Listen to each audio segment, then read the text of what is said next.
ಎಲ್ಲರಿಗೂ ನಮಸ್ಕಾರ. ಈ ವಿಡಿಯೋದಲ್ಲಿ ಜನವರಿ 2021ರಂದು ನಡೆದ ಸಿಟೆಟ್ ಪರೀಕ್ಷೆಯ ಮ್ಯಾಥ್ಸ್ ಸೊಲ್ಯೂಷನನ್ನು ನಾವು ಡಿಸ್ಕಸ್ ಮಾಡಲಿದ್ದೇವೆ. ಮೊದಲನೇದಾಗಿ 31ನೇ ಪ್ರಶ್ನೆ. If 0.139 plus 0.75 plus 2.105 minus 1.001 into 1.1 is equal to 2 minus k, then the value of k is ಅಂತ ಕೇಳಿದ್ದಾರೆ. ಸೊ 4 ಆಪ್ಷನನ್ನು ಕೊಟ್ಟಿದ್ದಾರೆ. ಇಲ್ಲಿ ಯಾವುದು ಸರಿ ಉತ್ತರ ಅಂತ ಹೇಳಬೇಕಾಗಿದೆ. ಸೊ ಇದು ಸಿಂಪಲ್ ಇದೆ. ಎಲ್ಲೆಲ್ಲಿ ಪ್ಲಸ್ ಇದೆ ಅದನ್ನು ಫಸ್ಟ್ ಮಾಡ್ಕೋತೇವೆ. ಅದೇ ರೀತಿ ಮೈನಸ್ 1.001 ಇಂಟು 1.1 ಅಂತ ಇದೆ. ಸೊ ಇಲ್ಲಿ ಬಾಡ್ ಮಾಸ್ ರೂಲನ್ನು ಕೂಡ ನೀವು ಅಪ್ಲೈ ಮಾಡ್ಬೋದು. ಅವಾಗಲೂ ಕೂಡ ಇದನ್ನು ಸಾಲ್ವ್ ಮಾಡ್ಬೋದು. ಅಷ್ಟು ಕಾಂಪ್ಲೆಕ್ಸ್ ಇಲ್ಲಾಗಿರೋದ್ರಿಂದ ಡೈರೆಕ್ಟಾಗಿ ಮಾಡ್ಬೋದು ಇದನ್ನು. ಸೊ ಇವಾಗ ಪ್ಲಸ್ ಮಾಡಿದವಾಗ 2.994 ಅಂತ ಬಂದಿದೆ, ಮೈನಸ್ 1.1011 ಅಂತ ಬರುತ್ತೆ ಮಲ್ಟಿಪ್ಲಿಕೇಶನ್ ಮಾಡಿದವಾಗ. Next which is equal to 2 minus K. So ಇದನ್ನು ಫರ್ದರ್ ಸಿಂಪ್ಲಿಫೈ ಮಾಡ್ತಾ ಹೋದವಾಗ K is equal to 2 minus 1.8929 ಅಂತ ಬರುತ್ತೆ. So K is equal to 0.1071 ಅಂತ ಬರುತ್ತೆ. So option 3 0.1071 is the right answer. So let's move on to next question. 32nd question. If a is equal to minus 3/4 and b is equal to 5/6, then which of the following does not lie between a and b ಅಂತ ಕೇಳಿದ್ದಾರೆ. So 4 options ಕೂಡ ಇದೆ. So a is equal to minus 3/4 which is further equal to minus 0.75 ಅಂತ ಆಗುತ್ತೆ. So b is equal to 5/6 ಅಂತ ಇದೆ, which is equal to 0.83. So just look at this option. 0 minus 1/2 minus 2/5 minus 7/9 ಅಂತ ಇದೆ. So ಕ್ವಶನಲ್ಲಿ ಕೇಳಿರೋ ಹಾಗೆ so a value ಮತ್ತು ಬಿ ವ್ಯಾಲ್ಯೂನ ಕೊಟ್ಟಿದ್ದಾರೆ. Which of the following does not lie between a and B ಅಂತ ಕೇಳಿದ್ದಾರೆ. ಓಕೆ, ಸೊ ಎ ಮತ್ತು ಬಿ ಒಳಗಡೆ ಯಾವ ನಂಬರ್ ಇನ್ಕ್ಲೂಡ್ ಆಗಿಲ್ಲ ಅಂತ ಕೇಳಿದ್ದಾರೆ. ಸೊ ಇವಾಗ ಮೈನಸ್ 1/2 ಅಂದರೆ ಮೈನಸ್ 0.5 ಅಂತ ಆಗುತ್ತೆ, ಮೈನಸ್ 2/5 ಅಂದರೆ ಮೈನಸ್ 0.4 ಅಂತ ಆಗುತ್ತೆ. ಅದೇ ರೀತಿ ಮೈನಸ್ 7/9 ಅಂತ ಹೇಳಿದರೆ ಅದು ಮೈನಸ್ 0.77 ಅಂತ ಬರುತ್ತೆ. ಸೊ ಇವಾಗ ಕೊಟ್ಟಿರೋ a is equal to minus 0.75 ಆಗಿರೋದ್ರಿಂದ ಅದಕ್ಕಿಂತ ಇದು ಜಾಸ್ತಿ ಇದೆ. ಓಕೆ, ಮೈನಸ್ 0.77 ಅಂದರೆ ಇದು ಆ್ಯಕ್ಚುಲಿ ಮೈನಸ್ 0.75ಕ್ಕಿಂತ ಇನ್ನೂ ಕಡಿಮೆ ವ್ಯಾಲ್ಯೂಸ್ ಹೋಗುತ್ತೆ ನೆಗೆಟಿವ್ ವ್ಯಾಲ್ಯೂಲ್ಲಿ ಇರೋದ್ರಿಂದ. ಸೊ ಇದು ಇನ್ಕ್ಲೂಡ್ ಆಗಿಲ್ಲ. ದಟ್ಸ್ ವೈ ಆಪ್ಷನ್ 4 ಮೈನಸ್ 7/9 ಇದ್ದ ರೈಟ್ ಆನ್ಸರ್ ಅಂತ ಹೇಳ್ಬೋದು ಇಲ್ಲಿ. Okay, let's move on to next question. The product of 1.7 into 10⁴ and 12.5 into 10⁻⁻⁶ is expressed in the standard form as k into 10⁻n. The value of 2k plus n is ಅಂತ ಕೇಳಿದ್ದಾರೆ. So 1.7 into 10⁴ into 12.5 into 10⁻⁻⁶ ಅಂತ ಇದೆ ಅಲ್ವಾ. So ಇದನ್ನು further simplify ಮಾಡ್ಕೋತೇವೆ. 1.7 into 12.5 into 10⁻² ಅಂತ ಬರೀಬೋದು. So 21.25 into 10⁻² ಅಂತ ಆಗುತ್ತೆ ಅದು. ಸೊ ಇವಾಗ ಫರ್ದರ್ ಸಿಂಪ್ಲಿಫಿಕೇಷನನ್ನು ನಾವು ಮಾಡ್ಕೋತೇವೆ. ಸೊ 21.25 2.125 ಇಂಟು 10⁻1 ಇಂಟು 10⁻² ಅಂತ ಬರಿಬೋದು. ಸೊ ಇದನ್ನು 2.125 ಇಂಟು 10⁻1 ಅಂತ ಬರಿಬೋದು. ಸೊ ಕೊಟ್ಟಿರೋ ಫಾರ್ಮ್ ಯಾವುದಂದರೆ 2k ಪ್ಲಸ್ n ಅಂತ ಹೇಳಿದೆ ಅಲ್ವಾ. ದ ವ್ಯಾಲ್ಯೂ ಆಫ್ ಇಲ್ಲಿ expressed in the standard form as k into 10⁻n. K into 10⁻n ಫಾರ್ಮಲ್ಲಿ ಏನಾಗುತ್ತೆ. ಸೊ ಇಲ್ಲಿ 2.125 ಇಂಟು 10⁻1 ಅಂತ ಇದೆ ಅಲ್ವಾ. ಇದು ಕೆ ಇಂಟು 10⁻n ಫಾರ್ಮಲ್ಲಿ ಇದೆ. ಇಲ್ಲಿ ಕೆ ಇಸ್ ಈಕ್ವಲ್ ಟು 2.125 ಆಗುತ್ತೆ, ಎನ್ ಇಸ್ ಈಕ್ವಲ್ ಟು -1 ಅಂತ ಆಗುತ್ತೆ. ಸೊ ಇವಾಗ ನಾವು 2k ಪ್ಲಸ್ ಎನ್ ವ್ಯಾಲ್ಯೂ ಏನಾಗುತ್ತೆ ಅಂತ ಫೈಂಡ್ ಔಟ್ ಮಾಡಬೇಕು. ಜಸ್ಟ್ ಸಬ್ಸ್ಟಿಟ್ಯೂಟ್ ಮಾಡಿದರೆ ಸಿಗುತ್ತೆ ನಮಗೆ. 2 ಇಂಟು 2.125 ಪ್ಲಸ್ -1 ಅಂತ ಆಗುತ್ತೆ. ಸೊ ಇಲ್ಲಿ 4.250 -1 ವಿಚ್ ಈಸ್ ಈಕ್ವಲ್ ಟು 3.25 ಅಂತ ಆಗುತ್ತೆ. So option 4 3.25 is the right answer here. Let's move on to next question. 34th question. Two numbers are in the ratio 3:5. If value is added to both the numbers, then the ratio becomes 5/7. The sum of given two numbers is, so sum of given two numbers ಅಂತ ಕೇಳಿದ್ದಾರೆ. So let the given two numbers be 3x and 5x. Okay, so two numbers are in the ratio 3:5 ಅಂತ ಕೊಟ್ಟಿದ್ದಾರೆ. So ಇವಾಗ let the number be 3x and 5x ಅಂತ consider ಮಾಡಿದ್ದೇವೆ. So ಇವಾಗ next ಏನು ಕೇಳಿದ್ದಾರೆ, if 12 is added to both the numbers then the ratio becomes 5:7 ಅಂತ ಕೊಟ್ಟಿದ್ದಾರಲ್ವಾ. So 3x + 12 ಅಂತ ಮಾಡ್ಕೋತೇವೆ. ಅದೇ ರೀತಿ 5x + 12 ಅಂತ ಕೊಟ್ಟಿದ್ದೇವೆ, ಮಾಡ್ಕೋತೇವೆ. ಸೊ ಇವಾಗ ರೇಷಿಯೋ ಏನಾಗುತ್ತೆ 5:7. That's why we can write 5/7 ಅಂತ ಬರಿಬೋದು. ಸೊ ಇಲ್ಲಿ ಫರ್ದರ್ ಸಿಂಪ್ಲಿಫಿಕೇಷನನ್ನು ಮಾಡ್ತೇವೆ. ಕ್ರಾಸ್ ಮಲ್ಟಿಪ್ಲಿಕೇಷನನ್ನು ಮಾಡಿ ಫರ್ದರ್ ಸಿಂಪ್ಲಿಫಿಕೇಷನನ್ನು ಇಲ್ಲಿ ಮಾಡ್ತಾ ಇದ್ದೇವೆ. So 7 × 3x + 12 is equal to 5 × 5x + 12 ಅಂತ ಆಗುತ್ತೆ.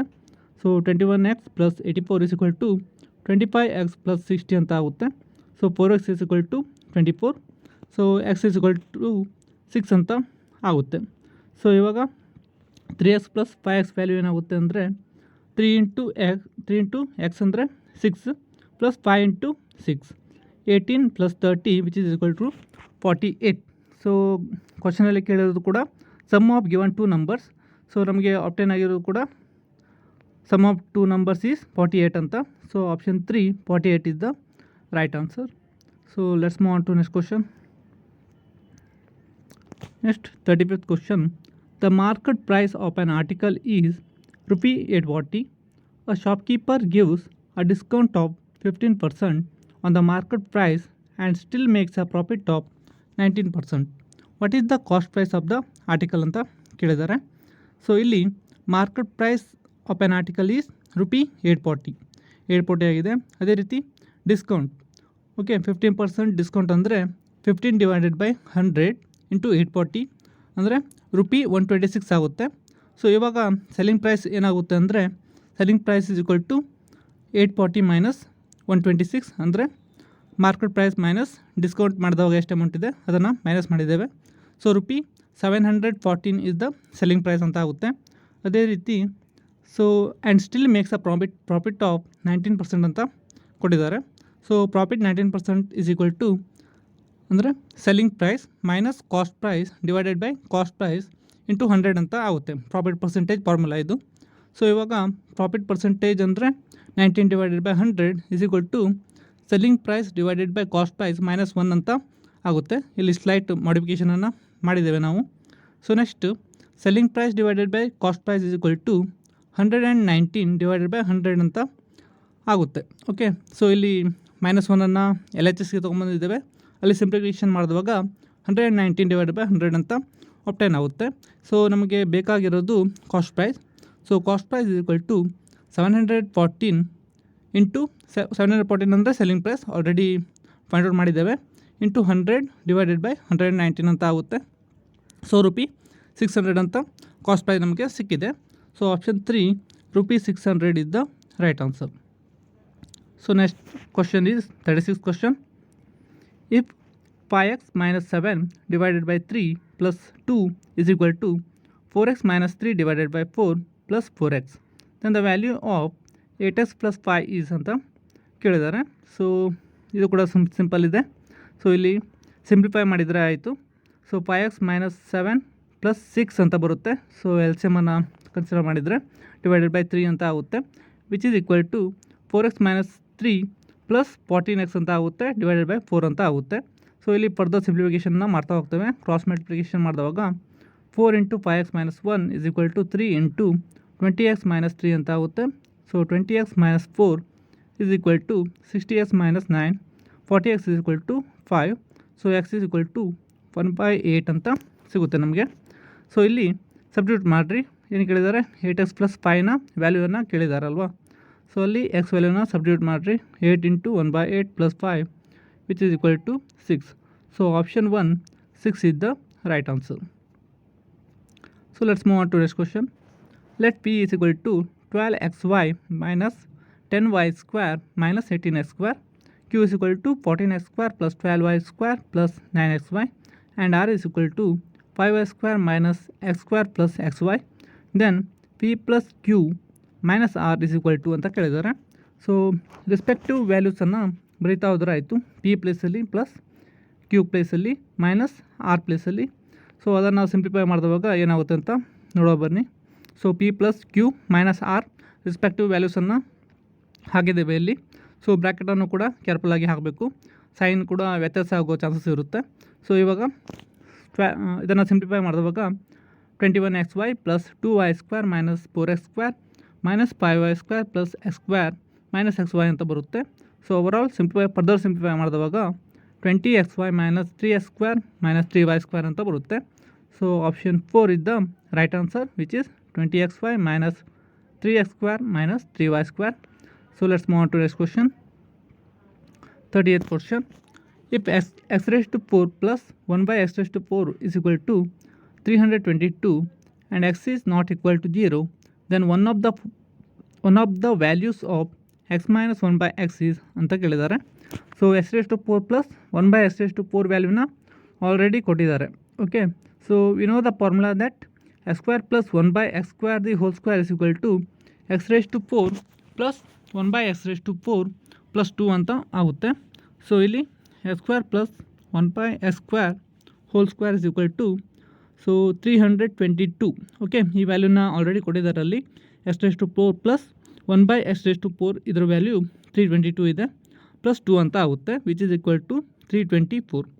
ಸೊ ಇವಾಗ ಏನಾಗುತ್ತೆ, x square plus 1 by x square value square root of 324 ಆಗುತ್ತೆ which is equal to 18. Okay, so ನಮಗೆ ಫೈನಲಿ ಕ್ಯಾಲ್ಕುಲೇಟ್ ಮಾಡಬೇಕಾಗಿದ್ದು x ಮೈನಸ್ 1 ಬೈ ಎಕ್ಸ್ ಅಲ್ವಾ. So x minus 1 by x the whole square is equal to ಏನಾಗುತ್ತೆ, x square plus 1 by x square minus 2 ಅಂತ ಬರುತ್ತೆ. So x square plus 1 by x square value already ನಮಗೆ ಗೊತ್ತಿದೆ 18 ಅಂತ ಇದೆ ಅಲ್ಲಿ ಮೇಲ್ಗಡೆ. So 18 minus 2 which is equal to 16, but we need x minus 1 by x which is equal to plus r minus 4 ಅಂತ ಆಗುತ್ತೆ. ಸೊ ಆಪ್ಷನಲ್ಲಿ ಮೈನಸ್ 4 ಬಗ್ಗೆ ಏನು ಮೆನ್ಷನ್ ಮಾಡಿಲ್ಲ, ಸೊ 4 ಅಂತ ಇದೆ. So option 2 4 is the right answer. So let's move on to next question. If 15x square minus 26x plus 8 is equal to ax plus b into cx plus d, where a and c are positive integers, then what is the value of 2a plus b minus c minus 2d ಅಂತ ಕೊಟ್ಟಿದ್ದಾರೆ. So ಇಲ್ಲಿ 15x square minus 26x plus 8 ಅಂತ ಇದೆ ಅಲ್ವಾ. So ಇಲ್ಲಿ splitting the middle term ಮಾಡಬೇಕಾಗುತ್ತೆ. So ಏನಾಗುತ್ತೆ ಅಲ್ಲಿ, so 8 into 15x square 120x square. So ಇದನ್ನು ಫರ್ದರ್ LCM ತೊಗೊಳ್ದು ಯಾವುದು ನೀಟಾಗಿ ಸ್ಪ್ಲಿಟ್ ಆಗುತ್ತೆ ಅಂತ ನೋಡಬೇಕಾಗುತ್ತೆ. ಸೊ -20 ಮೈನಸ್ ಎಕ್ಸ್, ಸೊ ಅವ ಮಾಡ್ತಾ ನಮಗೆ -26 ಅಂತ ಮಿಡಲ್ ಟರ್ಮ್ ಸ್ಪ್ಲಿಟ್ಟಾಗಿ ಸಿಗುತ್ತೆ. ಸೊ ಇವಾಗ 15x square minus 20x minus 6x plus 8 ಅಂತ ಬರಿಬೋದು. So 5x into 3x minus 4 minus 2 into 3x minus 4. So 5x minus 2 into 3x minus 4 is equal to so ax plus B into cx plus d ಅಂತ ಕೊಟ್ಟಿದ್ದಾರಲ್ವಾ. Okay, so ಅದಕ್ಕೆ equate ಮಾಡಬೇಕಾಗುತ್ತೆ. So ಇಲ್ಲಿ 5x minus 2 into 3x minus 4 ಅಂತ ಇದೆ ಅಲ್ವಾ.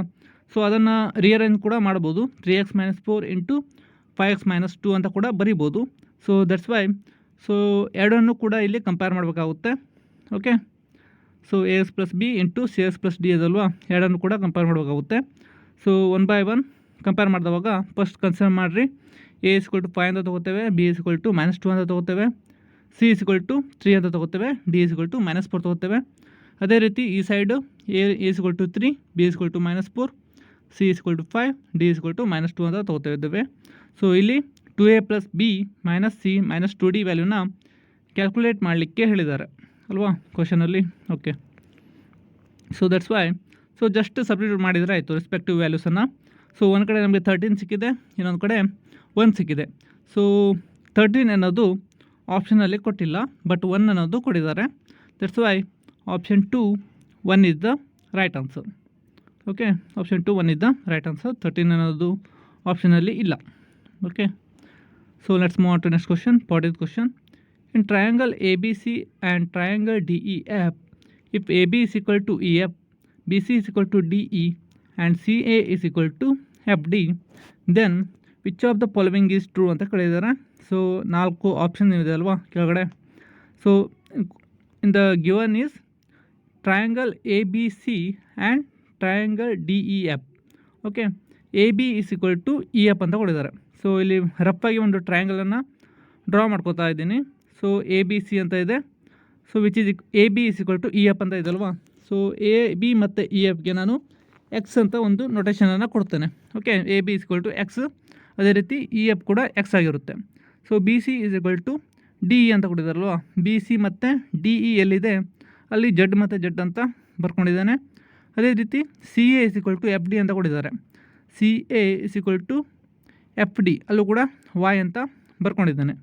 Okay, so then ಯಾವ್ದು ಸರಿಯಾಗಿರುತ್ತೆ ಇಲ್ಲಿ ಅಂತ ಅಬ್ಸರ್ವ್ ಮಾಡಬೇಕು. So A B C is equal to ಫಸ್ಟಿಗೆ ಡಿ ಇ ಎಫ್ ಅಂತ ಇದೆ. ಎ ಬಿ ಸಿ ಮತ್ತು ಡಿ ಇ ಎಫ್ ಅನ್ನು ಕನ್ಸಿಡರ್ ಮಾಡಲಿಕ್ಕೆ ಹೋದರೆ ಫಸ್ಟು ಎ ಬಿ ಸಿದಲ್ಲಿ ಎಕ್ಸ್ ಜಡ್ ವಾಯ್ ಅಂತ ಪ್ಯಾಟರ್ನ್ ಬರುತ್ತೆ. ಸೊ ಡಿ ಇ ಎಫ್ದಲ್ಲಿ ಜಡ್ ಎಕ್ಸ್ ವಾಯ್ ಅಂತ ಬರುತ್ತೆ. ಸೊ ಈ ಪ್ಯಾಟರ್ನ್ ರಾಂಗ್ ಆಗಿರುತ್ತೆ. So A B C is congruent to F E D ಅಂತ ಬರುತ್ತಲ್ವ. ಎ ಬಿ ಸಿ ಅಂದರೆ ಅಗೇನ್ ಎಕ್ಸ್ ಜಡ್ ವಾಯ್. ಅದೇ ರೀತಿ ಎಫ್ ಇ ಡಿ ಅಂದರೆ ಎಫ್ ಇ ಡಿ. ಇಲ್ಲೂ ಕೂಡ ಏನಾಗುತ್ತೆ ಎಕ್ಸ್ ಜಡ್ ವಾಯ್ ಅಂತ ಬರುತ್ತೆ. ಎಫ್ ಇ ಡಿ ಅಂತ ಇದೆ ಅಲ್ವಾ, F E D X Z Y ಅಂತ ಬರುತ್ತೆ. ಸೊ ಇಲ್ಲಿ ಇದು ಮ್ಯಾಚ್ ಆಗಿದೆ. Okay, A B C is congruent to F E D. Remaining two ಕೂಡ ನೀವು ಟ್ರೈ ಮಾಡಿ ನೋಡ್ಬೋದು, ಅಲ್ಲಿ ತಪ್ಪಾಗಿದೆ ಅದು. So option 2 triangle A B C is congruent to triangle F E D is the right answer. Next we have 41th question. Which of the following can be sides of a right angle triangle? So ಇಲ್ಲಿ 4 ಆಪ್ಷನ್ಸನ್ನು ಕೊಟ್ಟಿದ್ದಾರೆ. So which of the following is sides of right angle triangle ಕೇಳೋದ್ರಿಂದ ಇದು Pythagoras theorem applicable ಆಗಬೇಕಿಲ್ಲಿ. So if you consider one right angle triangle, ಅಲ್ಲಿ altitude ಇರುತ್ತೆ, hypotenuse ಇರುತ್ತೆ ಮತ್ತು ಬೇಸ್ ಇರುತ್ತೆ. ಸೊ ಪೈಥಾಗರಸ್ ಥಿಯರಮ್ ಏನು ಹೇಳುತ್ತೆ ಅಂದರೆ square on the hypotenuse is equal to sum of the squares of other 2 sides, that is square of the altitude and square of the base ಅಂತ ಆಗುತ್ತೆ. So ಇಲ್ಲಿ ಕೊಟ್ಟಿರೋ ಆಪ್ಷನನ್ನು ನಾವು ಟ್ರಯಲ್ ಆ್ಯಂಡ್ ಎರರ್ ಮೆಥಡ್ ಮಾಡಬೇಕಾಗುತ್ತೆ.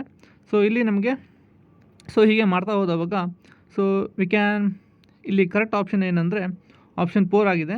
ಸೊ ಇಲ್ಲಿ 97 square ಮಾಡಿದವಾಗ 9409 ಅಂತ ಬರುತ್ತೆ. ಅದೇ ರೀತಿ 65 ಸ್ಕ್ವೇರ್ ಮಾಡಿದವಾಗ 4225 ಬರುತ್ತೆ. ಅದೇ ರೀತಿ 72 ಸ್ಕ್ವೇರ್ ಮಾಡಿದವಾಗ 5104 ಅಂತ ಬಂದಿದೆ. ಸೊ ಇಲ್ಲಿ hypotenuse square is equal to 9409 and sum of the other 2 sides is equal to 9409 ಅಂತ ಆಗುತ್ತೆ. So option 4 is the right answer as it is Pythagoras ಥಿಯರಮನ್ನು ಹೋಲ್ಡ್ ಗುಡ್ ಆಗುತ್ತೆ. Okay, so that's why option 4 is the right answer. So next 42nd question. The number of edges of a polyhedron which has 7 faces and 10 vertices is, so ಇಲ್ಲಿ ಕೂಡ 4 option ಇದೆ. So 13, 14, 15 ಹಾಗೂ 17 ಅಂತ ಕೊಟ್ಟಿದ್ದಾರೆ. So we must know the formula that for any polyhedron F plus V minus E is equal to 2 ಅಂತ ಆಗುತ್ತೆ. Face plus vertices plus minus edges is equal to 2 ಅಂತ ಆಗುತ್ತೆ. ಸೊ ಇಲ್ಲಿ ಫೇಸ್ ಏನು ಕೊಟ್ಟಿದ್ದಾರೆ 7 ಅಂತ ಇದೆ. ಅದೇ ರೀತಿ ವರ್ಟೈಸಸ್ 10 ಅಂತ ಇದೆ. Edges we have to calculate. So ಇಲ್ಲೇನಾಗುತ್ತೆ 7 plus 10 minus e is equal to 2.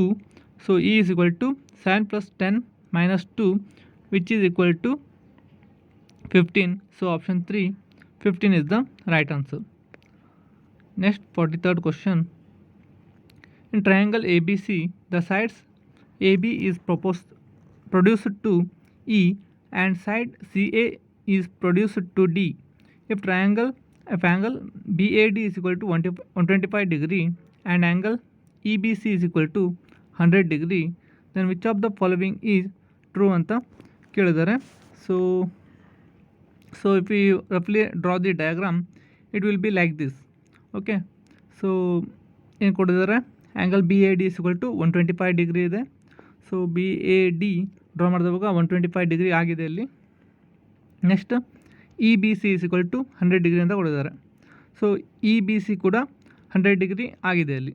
Okay, so then which of the following is true ಅಂತ ಕೇಳಿದ್ದಾರೆ. ಸೊ ಒಂದು ಟ್ರಯಾಂಗಲ್ ABC ಈಸ್ ಐಸೋಸೆಲಸ್ ಟ್ರಯಾಂಗಲ್ಲ, ಅಥವಾ AB is greater than BC ಅನ್ನ, ಅಥವಾ difference between angle ABC and ACB is 35 degree ಅಂತ ಇದೆ. Difference between angle BAC and ACB is 20 degree ಅಂತ ಇದೆ. ಓಕೆ, ಸೊ 125 ಡಿಗ್ರಿ ಮತ್ತು EBC ವ್ಯಾಲ್ಯೂ 100 ಡಿಗ್ರಿ ಇರೋದ್ರಿಂದ ಸೊ ರಿಮೈನಿಂಗ್ ಆ್ಯಂಗಲ್ಸನ್ನು ನಾವು ಪಾಯಿಂಟ್ ಔಟ್ ಮಾಡ್ಬೋದು. ಆವಾಗ ಏನಾಗುತ್ತೆ, BAC ಆ್ಯಂಗಲ್ 55 ಡಿಗ್ರಿ ಆಗುತ್ತೆ. ಓಕೆ, ಸೊ ಅದೇ ರೀತಿ CBA ಆ್ಯಂಗಲ್ 80 ಡಿಗ್ರಿ ಆಗುತ್ತೆ. ಸೊ ಸ್ಟ್ರೇಟ್ ಲೈನಲ್ಲಿ 180 ಡಿಗ್ರಿ ಆಗಬೇಕು. That's why we can find that so next remaining angle ಏನಿದೆ ಬಿ ಸಿ ಎ ಅದು 45 ಡಿಗ್ರಿ ಆಗುತ್ತೆ. ಸೊ ಇಲ್ಲಿ angle A B C, okay, angle A B C minus angle A C B ಮಾಡುವಾಗ ನಮಗೆ 80 degree minus 45 degree which is equal to 35 degree ಅಂತ ಸಿಗುತ್ತೆ. That's why option 3 difference between angle A B C and triangle angle ACB is 35 degree. Okay, so option 3 is the right answer. So if you roughly draw this diagram, you can easily find the answer. So let's move on to next question. In trapezium PQRS, PQ is parallel to SR and the ratio of PQ to SR is 3:2. If the area of the trapezium is 480 cm square and the distance between PQ and SR is 12 cm, then the length of SR is, so options are 24 cm, 32 cm, 36 cm and 48 cm. So given things are trapezium PQRS and PQ is parallel to SR. Okay, ಒಂದು rough ಆಗಿ ಟ್ರಾಪಿಜಿಯಮನ್ನು draw ಮಾಡಿದ್ದೇನೆ. So PQ is parallel to SR ಇದೆ and ratio PQ to SR is 3:2. Okay, so ಇದು ರಫಾಗಲಿ draw ಮಾಡೋದ್ರಿಂದ so 3:2 ಅಂತ consider ಮಾಡಿರಿ P Q ಮತ್ತು ಎಸ್ ಆರ್ಗೆ. If the area of the trapezium is 480 centimetre square. Okay, area ಏನಿದೆ 480 centimetre square ಇದೆ and distance between P Q and S R ಇದನ್ನು ಹೈಟ್ ಅಂತ ಕನ್ಸಿಡರ್ ಮಾಡ್ಬೋದು 12 ಸೆಂಟಿಮೀಟರ್ ಇದೆ. Okay, then the length S ಆರನ್ನು find out ಮಾಡಲಿಕ್ಕೆ ಹೇಳಿದ್ದಾರೆ. Okay, so ನಾವಿಲ್ಲಿ ಪಿ ಕ್ಯೂನ 3x ಅಂತ ತೊಗೊಳ್ಬೋದು, ಅದೇ ರೀತಿ ಎಸ್ ಆರ್ನ 2x ಅಂತ ತೊಗೊಳ್ಬೋದು. ಓಕೆ, ಸೊ ರೇಷಿಯೋ ಆಲ್ರೆಡಿ ಕೊಟ್ಟಿದ್ದಾರೆ ಅಲ್ಲಿ, that's why P Q is equal to 3x and S R is equal to 2x. So area of the trapezium is equal to half into sum of parallel sides into height, ಅಥವಾ half of the sum of parallel sides into perpendicular distance between them ಅಂತ ಕೂಡ ಹೇಳ್ತೇವೆ, or height. Okay, so area of trapezium is 480 which is equal to half of sum of parallel sides 3x plus 2x ಅಂತ ಆಗುತ್ತೆ, height 12 ಆಗುತ್ತೆ. So ಇಲ್ಲಿ 5x is equal to 480 into 2 divided by 12. So ಇದನ್ನು further simplify ಮಾಡಿದವಾಗ x is equal to 16 ಅಂತ ಬರುತ್ತೆ. So S R is equal to 2x which is equal to 2 into 16 which is equal to 32. So option 4 32 centimetre ಇದ್ದ right answer. Okay, option 2 32 centimetre ಇದ್ದ right answer.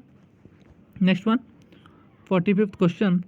A rectangular sheet of paper 88 cm into 10 cm is folded without overlapping to make a cylinder of height 10 cm.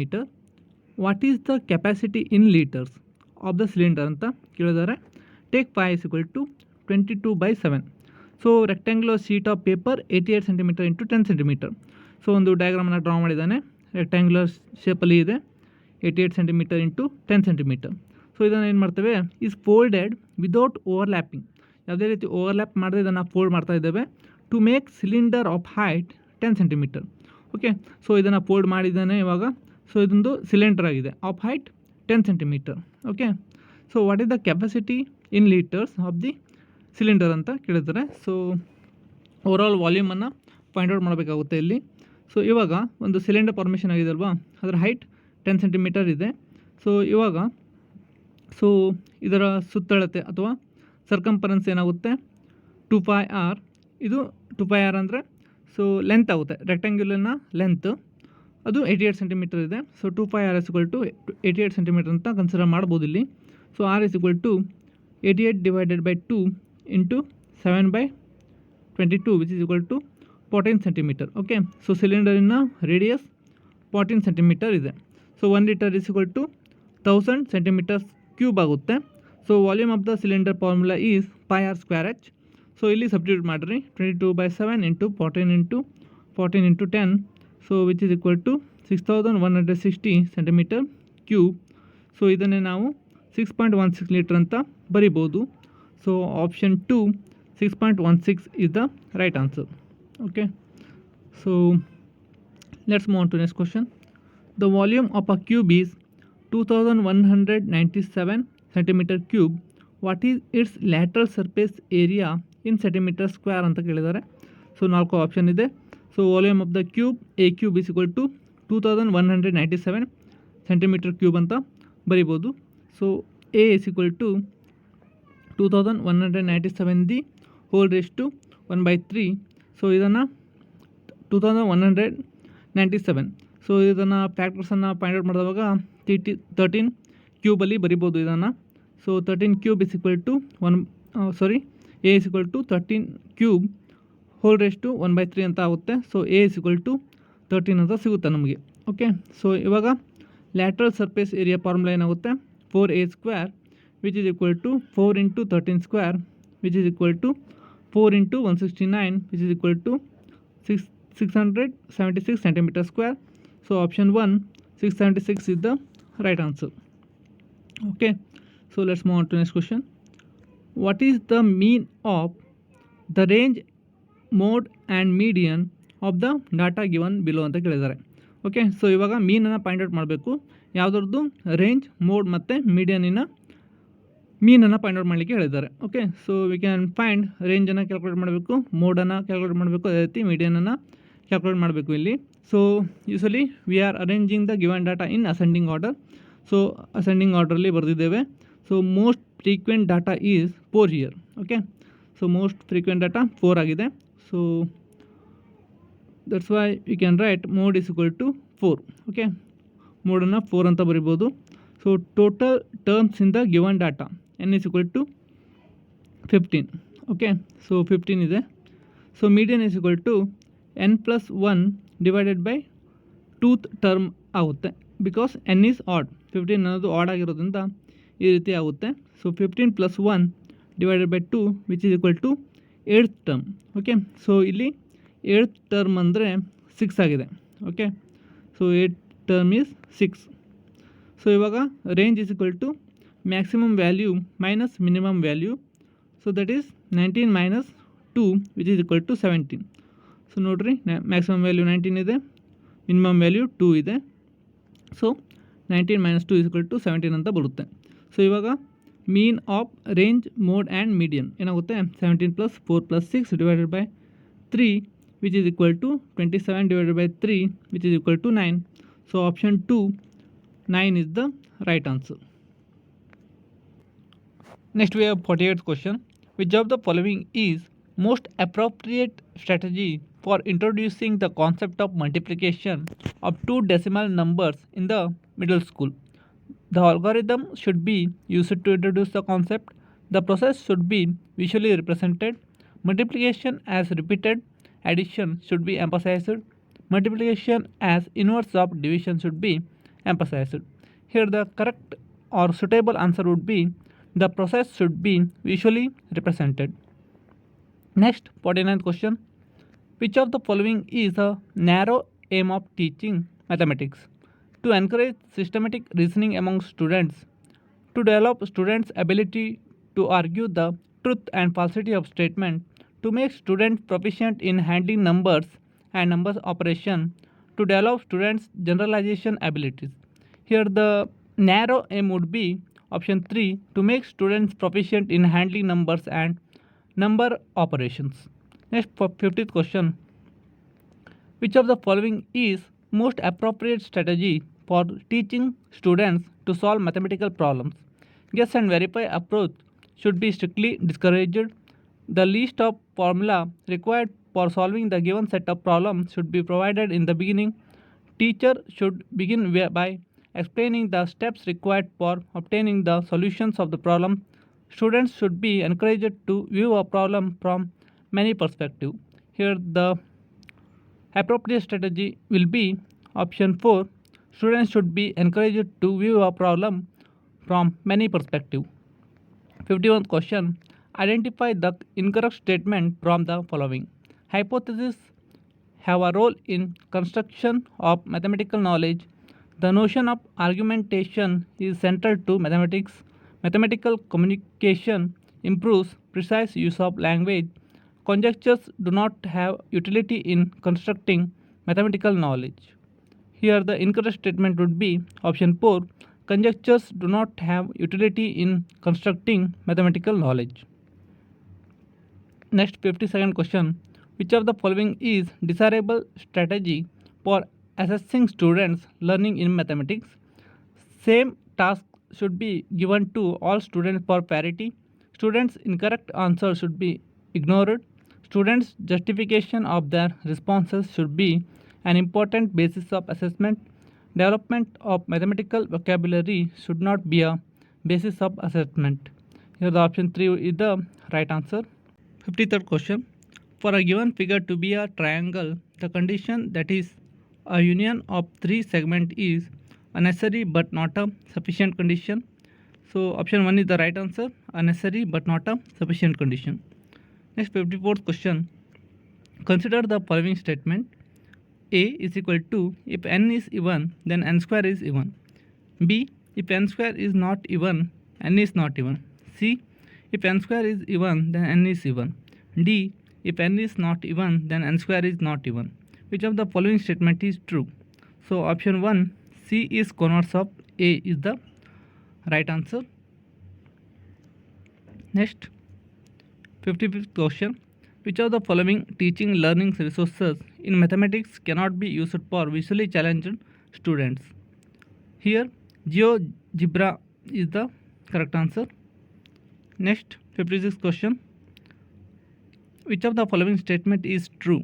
Mathematics consists of all the theories provided in mathematics books. A person good in arithmetical computation is also good in mathematics and vice versa.